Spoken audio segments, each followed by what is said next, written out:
It's Drive Safe time again with me, Benjamin Akakwa, and you know me. It's always a pleasure coming your way. Now, today we're going to be talking about something that is crucial, and you'll find out why.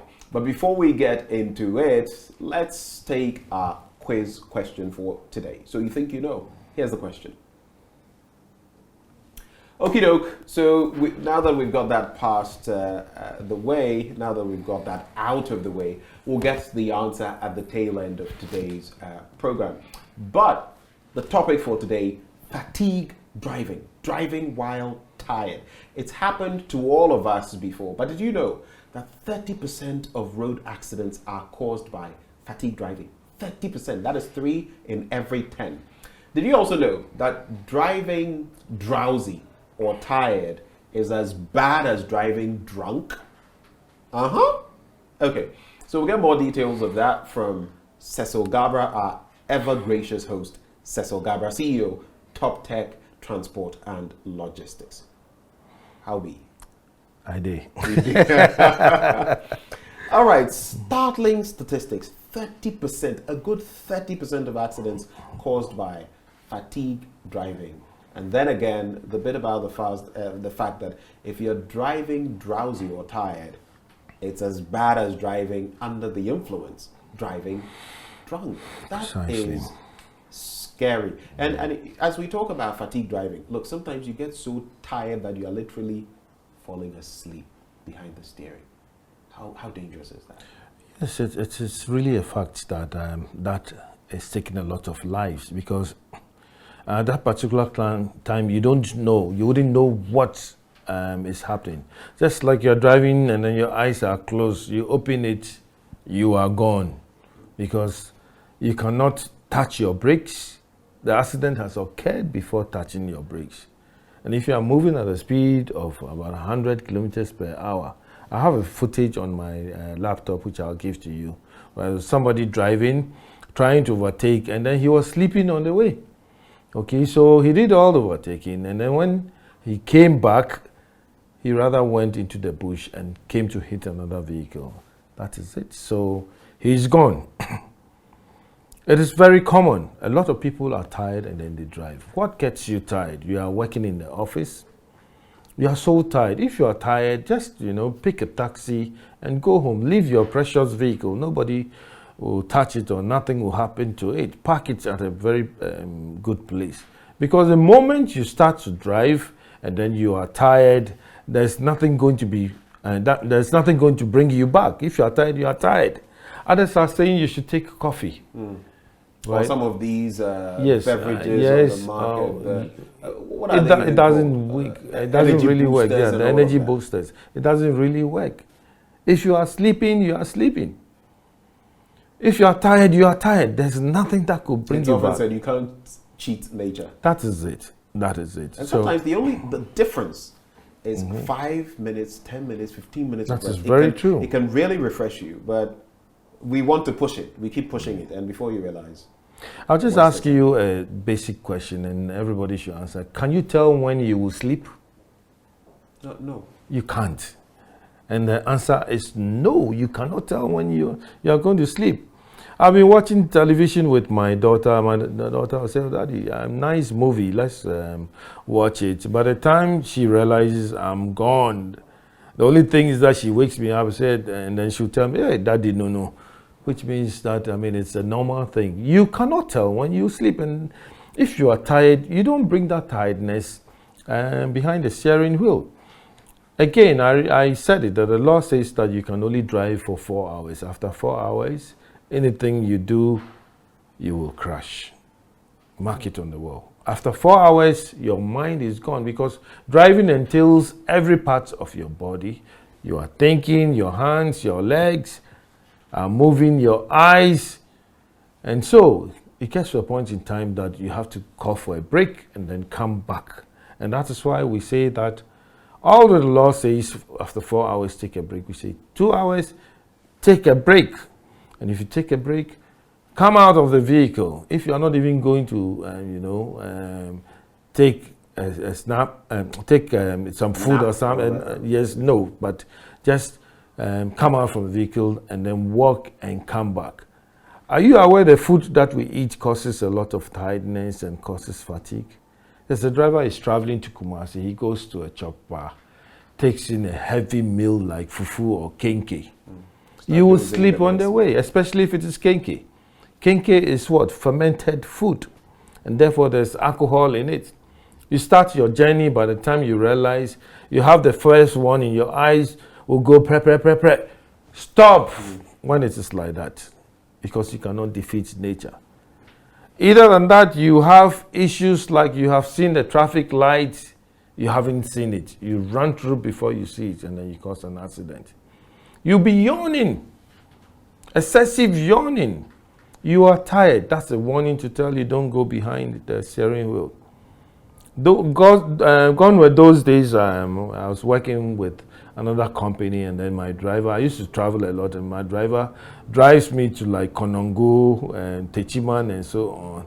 And you see him veering off the road. That's the first signal. You tell him, hey, looks like you are sleeping. Have you heard this before? A driver admitting that he's sleeping, he will never admit it. So I look at him the second time, I say, okay, you park here, and then let me go to the washroom. It's a way to take him off the sleep. Let's walk, and so on. We need to practice this. So if you are seated in a vehicle and then you've noticed that a driver is losing concentration, and he's maybe running a red light, excessive yawning, he gets angry very early. He's getting irritable. Yes, Cranky, yes. These are some of the signs. And then other symptoms are heavy eyes, slow reaction, daydreaming, speeding under the speed limit. It's written 80 here, but you see him driving at 40. Driving over the central line or wandering in a lane, like I mentioned. So you're leaving your lane, entering another lane constantly from time to time. And having difficulties in concentration. These are the signs that when you're seated in a vehicle, you must look out for. Either than that, you and the driver will be quiet in the morgue and you lie for people to get to know that you are dead and gone. Fatigue driving is killing a lot of people. So plan your trip. If you're a driver and then even you are traveling, if you're a boss, what you need to do is that you should plan it with your driver so that you have that intermittent breaks in driving. Let's stop here. But certain bosses will tell the driver that, look, I need to get to Kumasi in the next 4 hours. Driver, it is so wrong. We need to respect the drivers as well so that we can plan with them and know when we can stop. And this goes to our bus drivers at the terminals, right? Their bosses will say, look, the bus is full. You take them, and then, no planning. And that is why we have a lot of increase, on fatigue, accidents in terms of fatigue driving. We will not see it, but it is there. You meet a trotro driver, and a trotro driver will tell you that, oh, my spare driver did not come, so I have to do another 12 hours schedule. That is what they do. Right. They drive for 12 hours. They don't rest.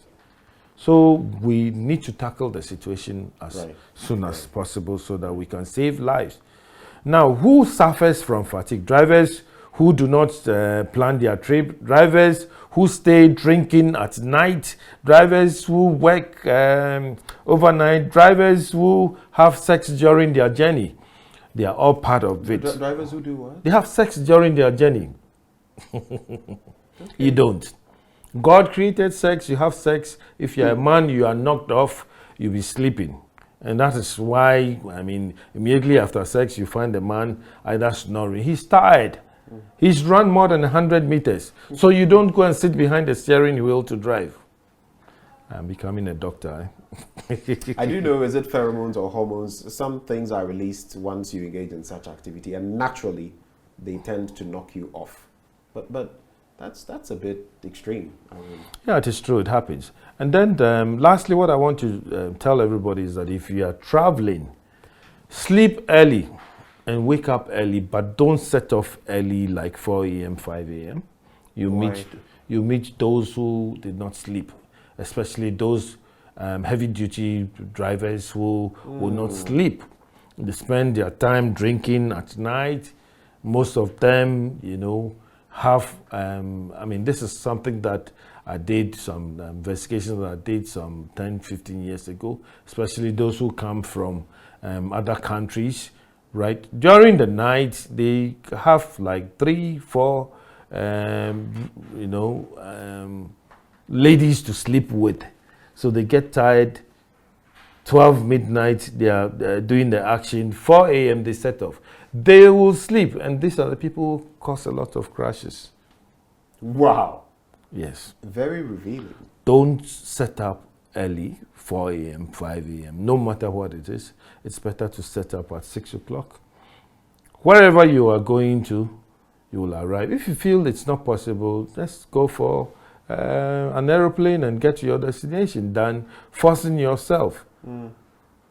Reminds me of some of the lyrics from that song by Lord Kenya many years ago, Driver Susuko.